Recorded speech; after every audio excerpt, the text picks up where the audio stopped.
दोस्तों, क्या अमेरिका वाकई ईरान पर हमला करने जा रहा है? क्योंकि जिस तरह की तैयारी दिख रही है वो काफी सवाल खड़े कर रही है।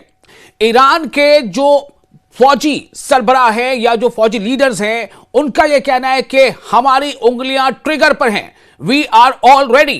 कुछ स्टेटमेंट्स इस तरह के भी आ रहे हैं कि अमेरिका भूल जाएगा कि अमेरिका कैसा था अगर हमला हुआ उसके बाद के नतीजे से। इन सब के बीच अमेरिका का युद्धपोत अब्राहम वो लगातार बढ़ता जा रहा है, ईरान से उसकी नजदीकी बढ़ती जा रही है। जो खबर है उसके मुताबिक जो हिंद महासागर तक वो पहुंच चुका है और बहुत सारे फाइटर जेट्स। सवाल यह है कि आखिर अमेरिका क्या चाहता है? अमेरिका मिड ईस्ट में अपनी फौजी मौजूदगी को लगातार क्यों बढ़ा रहा है? ईरान के तमाम जो सरबराहान हैं वो क्यों कह रहे हैं कि वी आर ऑलरेडी? क्या वाकई अमेरिका को अब अपने उन अरब साथियों की मदद नहीं रही जहां पहले से अमेरिका के बेसेस हुआ करते थे? उसके बावजूद क्या अमेरिका ईरान पर हमला करने की जुर्रत करेगा? दूसरी तरफ इस्राइल क्या कर रहा है? और अगर यह हमला हुआ ईरान पर या अमेरिका ईरान जंग की नौबत आई तो वैसी सूरत में ईरान क्या कदम उठा सकता है? क्या ईरान के रडार पर इस्राइल होगा? अगर ऐसा है तो फिर इस्राइल की तैयारी क्या है? और जो मिड ईस्ट के तमाम जो दूसरे देश हैं जिनमें खासतौर से अरब या इस्लामिक कंट्रीज हैं, उनका किरदार क्या होगा? बहुत सारे ऐसे सवाल हैं जिनका जवाब ढूंढना बेहद जरूरी है। और इसके साथ ही हम आज इस पर चर्चा कर रहे हैं कि आखिर ये सारे जो डेवलपमेंट्स है वो क्या बता रहे हैं। इसी बीच आप ये ना भूलें कि वेनेजुएला में क्या हुआ, ग्रीनलैंड को लेकर के किस तरह की चर्चा चल रही है, बोर्ड ऑफ पीस को लेकर के क्या खेल चल रहा है, कौन उससे शामिल होगा कौन नहीं होगा, कौन हो रहा है कौन नहीं हो रहा, तमाम चीजें हैं। यूरोपियन यूनियन का अमेरिका के खिलाफ कई देशों का, यूरोपियन यूनियन के कई देशों का अमेरिका के खिलाफ सख्त बयान, बहुत सारी चीजें चल रही हैं। आप यकीन माने रशिया और चाइना की भी जो चालें हैं वो भले ही उसका शोर ज्यादा नहीं है लेकिन हलचल वो बहुत ज्यादा मचा रही है। आज इस पर हम चर्चा करेंगे। हमारे साथ दो खास मेहमान फिलहाल जुड़ चुके हैं। हमारे साथ है प्रोफेसर अजिताब, फॉरेन एक्सपर्ट है, और डॉक्टर जाकिर हुसैन जो फॉरेन एक्सपर्ट के साथ साथ मिड ईस्ट के मामलों के अहम जानकार है, ज्यादा जानकार है। आप दोनों का बहुत इस्तकबाल है। डॉक्टर अजिताब, मैं पहले आपके पास यह सवाल लेकर आना चाहता हूं। अब मेरा सवाल सीधा पहले आपसे यह है कि जो कुछ भी आप डेवलपमेंट्स देख रहे हैं, जो कुछ बदलाव देख रहे हैं, रणनीति के तौर पर देख रहे हैं अमेरिका की तरफ से, ईरान की तरफ से, सीधा सवाल, क्या अमेरिका और ईरान में जंग होने वाली है? आसार तो कुछ वैसे दिख रहे हैं, बट विश्व समुदाय के लिए एक बहुत अच्छा ये नहीं है जो आपने विशाल जी बताया। विश्व परिदृश्य में जितनी उथल पुथल हो रही है, पूरा डिसऑर्डर जो कहते हैं जी, उसमें नया अमेरिका का जो कदम है ईरान के अगेंस्ट में जी, वो निश्चित रूप से पूरे विश्व के लिए और भारत के लिए खासकर ये बहुत ही चिंतनीय है और भारत बहुत संभल के इस पे आगे बढ़ाएगा। जी, ईरान में जो हो रहा है उसमें अच्छा ये रहता है कि संवाद से, बातचीत से अमेरिका इसको सुलझाने की कोशिश करता, और ईरान बार बार कह भी रहा है कि भाई हम बातचीत के लिए तैयार हैं। तो बातचीत का रास्ता ही सबसे बेहतर है। युद्ध कोई किसी भी समस्या का समाधान नहीं है। रही बात कि इजराइल और मध्य पूर्व के और देश जो हैं वो क्या ईरान के अगेंस्ट में आएंगे, कहना बहुत मुश्किल है, क्योंकि ईरान के पास अपनी क्षमता है और निश्चित रूप से ईरान उस क्षमता का उपयोग करेगा। कोई भी अपने सर्वाइवल के लिए कुछ भी कर सकता है और ईरान इस मामले में पहले भी कर चुका है। जी, तो ईरान को न परखा जाए, ये बेहतर होगा। और अमेरिका सुलह की नीति अपना के, जिस तरह से ग्वाटेमाला से लेके और हर जगह, ग्रीनलैंड की आपने बात की, वेनेजुएला की बात की, अब मध्य पूर्व में इस तरह की वाकयात होने का जो अंदेशा दिख रहा है, ये मेरे हिसाब से बहुत अच्छा नहीं है। और अमेरिका को सोचना चाहिए कि कैसे सुलह के साथ इस समस्या का हम समाधान करें। प्रोफेसर जी, तो एक छोटा सा सवाल, छोटा सा जवाब भी चाहूंगा। दरअसल समस्या है क्या? अगर अमेरिका हमला करता है ईरान पे तो अमेरिका क्या बताएगा दुनिया को कि उसने क्यों हमला किया? जस्टिफिकेशन के लिए अमेरिका के पास कुछ नहीं है। अगर आप याद करें कि इराक पे इन्होंने जो अटैक किया था और जो बहाने इन्होंने बनाए कि भाई केमिकल वेपन्स है और उसके बदौलत इराक पे कब्जा किया गया, सद्दाम हुसैन को जिस तरह से इन्होंने किया ट्रीट, वो दुनिया को उसके सामने एक्सपोज हो चुका है। और ईरान के मामले में भी ऐसा ही कुछ होगा। उनके पास हॉलो है, कुछ दिखाने को ऐसा नहीं है। तो क्यों नहीं ईरान के साथ मिलकर इन चीजों को सॉल्व करें। ठीक है, डॉक्टर जाकिर मैं आपके पास आना चाहता हूं, ये तमाम तब्दीलियां क्या इशारे कर रही हैं? खबर तो ये आई, डोनाल्ड ट्रंप ने कह दिया कि हमें खबरें आ रही हैं, we are being told that वहां पर कुछ ऐसा किलिंग्स नहीं हो रही है। ये आज से तकरीबन 10 दिन पहले की बात है। फिर ये भी बात आई कि ऐसा लगा कि उनके बयान से कि अब अमेरिका जो है ऐसा कोई हमला करने का इरादा अमेरिका का ईरान पर नहीं है। पूरा फोकस जो है वो चला गया ग्रीनलैंड पे। इस बीच अमेरिका के समुद्री जो बेड़े हैं और जो फ्लीट्स हैं फाइटर जेट्स के, वो तमाम चीजें मिडिल ईस्ट की तरफ बढ़ रही हैं। ये मैं चाहूंगा कि आप पहले हमें एक वो मंजर बताएं कि दरअसल अमेरिका की फौजी मूवमेंट इस वक्त क्या है और ईरान का स्टैंड क्या है, और क्या वाकई अमेरिका कुछ डबल गेम कर रहा है? देखिए, पहली बात तो यह है कि लड़ाई में अमेरिका साम दाम दंड भेद छल कपट मुकरना ये सारी चीजें उसने दिखा दी है। ईरान के साथ एक नेगोशिएशन भी हुआ, उसके बाद अटैक भी किया। जी, ड्यूरिंग नेगोशिएशन तो अभी हमें ये नहीं मान के चलना चाहिए कि अमेरिका अटैक नहीं करेगा, अटैक करेगा। लेकिन मसला ये आता है, उसके लिए उसने अपने तमाम जो है, उसने अभी ट्रम्प ने कहा है कि अमेरिकन आर्मडा जी, वो तमाम जो है, जहां पर गल्फ से नहीं, यूरोप से और अदर बेसेस से, डिगो गार्सिया से, सब कुछ जो है, फाइटर प्लेन है, नेवल कैरियर्स हैं, एयर फ्यूल टैंकर्स हैं, ये सब कुछ जो है धीरे धीरे जो है ये दिखाने की कोशिश कर रहा है कि मैं अपना घेरा ईरान के गिर्द जो है तंग करता चला जा रहा हूँ। जी, लेकिन अब ये बात आती है कि इस अटैक से अमेरिका को मिलेगा क्या? जी, क्या रिजीम चेंज हो जाएगा? क्या ईरान खत्म हो जाएगा? ये सारी संभावना नकारी जाती हैं, क्योंकि जब तक जो है बूट्स ऑन द ग्राउंड नहीं आएगा तब तक कुछ होना नहीं है। जी। तो अभी फिलहाल अमेरिका की कोशिश ये है, दो चीजें हैं। अमेरिका ईरान की जितनी कैपेबिलिटीज है, मिसाइल हैं, ये सारी चीजें डिस्ट्रॉय करना है, ताकि उसका जो प्रेशस पॉइंट है उस रीजन में इजराइल को बचाया जा सके। जी, 12 दिन की वार में ईरान ने ये प्रूव एक कर मिनट दिया एक कि मिनट एक मिनट एक मिनट मुझे लगता जी। है कि ये आपने बहुत इंपॉर्टेंट पॉइंट बोला, मैं जरा इसी पर रुकना चाहता हूं। आप ये कह रहे हैं कि उसका प्रेशियस पॉइंट इसराइल को बचाए रखा जाए, तो क्या अमेरिका ये सारा कुछ इसराइल को बचाने के लिए कर रहा है?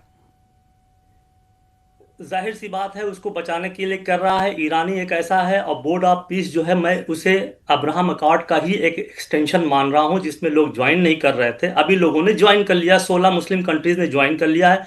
लेकिन उनके टर्म्स एंड कंडीशन कैसे आगे बढ़ते हैं ये देखने वाली बात होगी, क्योंकि उन्होंने पूरे सिस्टम को, यूनाइटेड नेशन के सिस्टम को ही चैलेंज कर दिया है। जी, मैं आ रहा था उस पे कि क्या अमेरिका क्या करेगा अटैक करके। जी, हो सकता है कि उसके जो है नहीं, सिविल न्यूक्लियर जाकिर साहब अमेरिका अटैक करके क्या करेगा वो तो मैं आपसे पूछूंगा ही। जो सवाल मैंने अभी पूछा अजिताभ जी से, वही सवाल आपसे भी करना चाहता हूं कि अगर अमेरिका ईरान पर अटैक करता है तो वो क्या बताएगा दुनिया को कि मैंने क्यों अटैक किया? ये तो आपने बताया अंडर बिटवीन द लाइन है कि इसराइल को बचाने के लिए, लेकिन वो अमेरिका दुनिया के सामने क्या कहेगा? मैं एक सुपर पावर हूँ, मैं जो चाहता हूँ करता हूँ। मैंने बिना किसी रीजन को मदरों को वहां से एक एक ड्रग्स डीलर की तरह, माफिया की तरह रूफ टॉप पे ऑपरेशन करके उठा ले गया। तो मैं ईरान के साथ भी करूंगा, जो हमारे लाइन में नहीं फॉल करता है। तो उसके लिए कोई रीजन नहीं है। Reason is only one, to change the government which is not following in American line. तो ये बहुत बड़ा रीजन है अमेरिका के लिए कि कोई एक मिडिल पावर जो है उभरता हुआ, जो 1979 से सैंक्शन में है, उसको चैलेंज कर दे।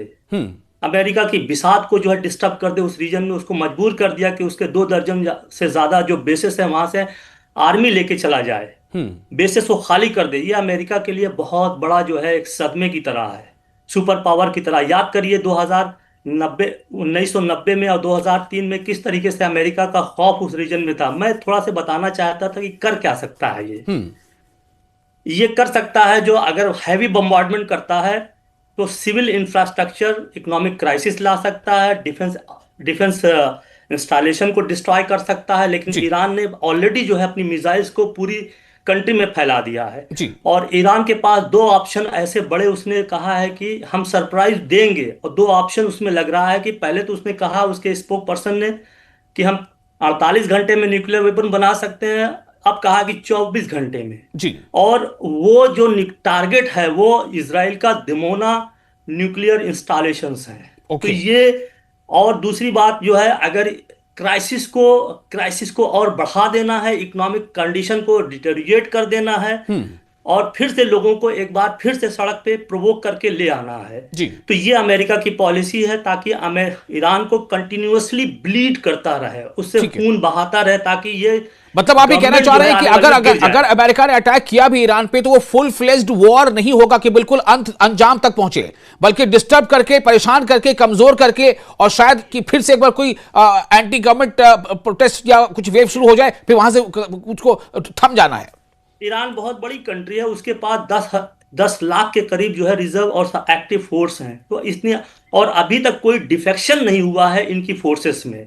जी और जिस तरीके से इन्होंने दो चीजें किया, कि कंट्रोल किया प्रोटेस्ट को, और जी। प्लस सबसे बड़ा एडवांटेज इनको ये मिला कि जो स्लीपर सेल थे, जिसको इजराइल ने, मोसाद ने, सीआईए ने और कुछ गल्फ कंट्रीज की स्पाई एजेंसीज ने मिलकर सालों से उसको बिल्डअप किया था, उसको एक्सपोज किया, ठीक है, उसको जाकिर पकड़ साहब लिया। थोड़ा सा आप रुक जाए, थोड़ा सा रुक जाए। मैं अजिताभ जी के पास जाना चाहता हूं, प्रोफेसर अजिताभ। प्रोफेसर अजिताभ, मेरा सवाल आपसे ये होगा, ये जानते हुए कि अमेरिका ने इराक में क्या किया, ये जानते हुए कि अमेरिका ने अफगानिस्तान में क्या किया, ठीक है, बाद में बहुत लंबे अरसे के बाद वहां से अपने फौजी भी हटा लिए, ये जानते हुए कि अमेरिका क्या कर सकता है, वेनेजुएला में उसे क्या करके दिखाया, ईरान आखिर ये, मतलब आम जुबान में कहें तो ईरान मतलब ये पंगा क्यों ले रहा है? वो सरेंडर क्यों नहीं कर जाता, वो मान क्यों नहीं जाता, वो फॉल इन लाइन क्यों नहीं हो जाता? देखिए, ये तो जबरदस्ती एक तरह से कहा जाए कि भाई आप हमारी बात मानिए, हम जो कहते हैं, दादागिरी जो कहते हैं वो है डिक्टेटरशिप।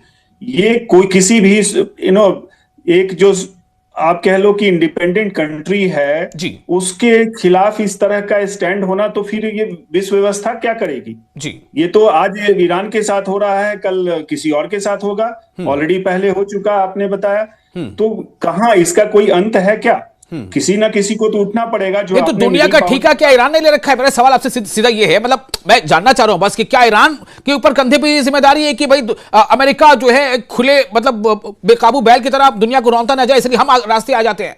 कौन साथ दे रहा है अमेरिका, ईरान का?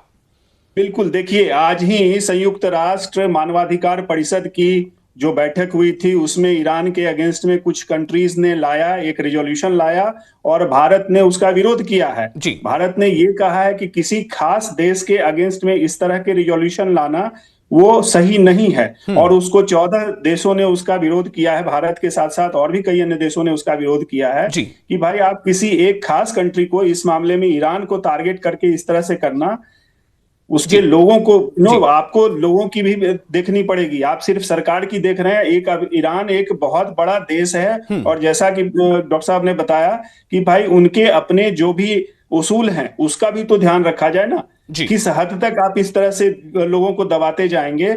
और ईरान जो भी इश्यूज हैं जी अमेरिका के, ऑफ जी। कोर्स वो मिडिल ईस्ट के इर्द गिर्द सारा घूम रहा है, तेल का इशू है, ईरान नहीं मान रहा है अमेरिका की बात, खास करके ट्रंप की बात, इसलिए जी उसको दबाने की कोशिश है।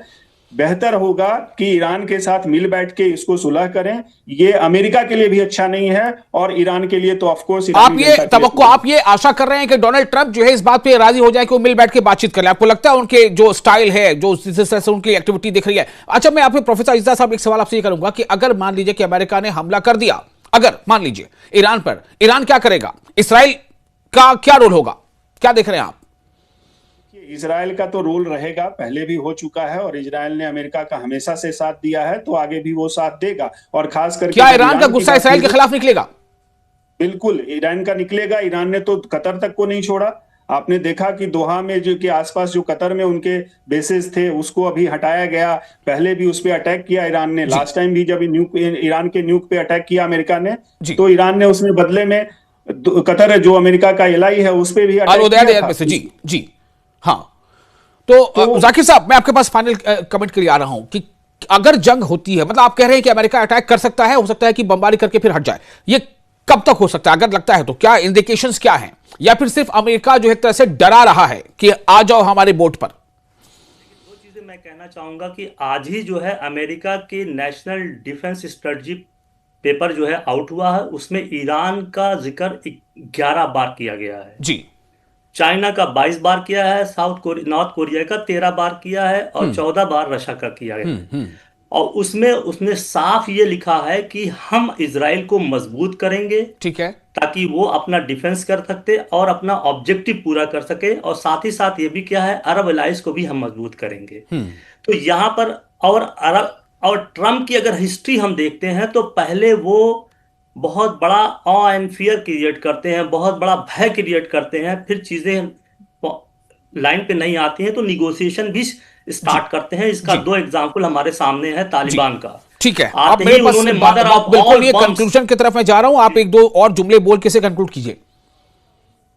जैसे वो आए थे अफगानिस्तान में, मदर ऑफ ऑल बम्स उन्होंने डाला, फिर उसके बाद जो है गाजा पे कहा कि मैं जमीन पे जहन्नम उतार दूंगा तुम्हारे लिए, लेकिन फिर एक निगोशिएशन पॉइंट पे आए। तो ठीक है। कहीं ना कहीं अगर ईरान भी फ्लेक्सिबल कहीं होता है हाँ, तो डील हो सकती है, क्योंकि अमेरिका पूरी तरीके से अपने को एक्सपोज नहीं करना चाहता, क्योंकि उसको उसके सामने बड़े इश्यूज हैं। बिल्कुल। वो चाहता है किसी तरीके से ईरान कहीं ना कहीं उसकी इज्जत बचा ले। ठीक है, ओके, चलिए, बहुत शुक्रिया प्रोफेसर अजिताभ साहब आपका, और डॉक्टर जाकिर आपका भी। बहुत इंसाइटफुल ये बातें आपने की हैं, और आशा यही करना चाहिए कि जंग ना हो, बातचीत हो, डायलॉग हो, और न सिर्फ एक खित्ते में बल्कि पूरे दुनिया में अमन जो है उसका क़याम हो। बहुत शुक्रिया, आप बने रहे न्यूज़ 18 के साथ, हमें दें इजाजत।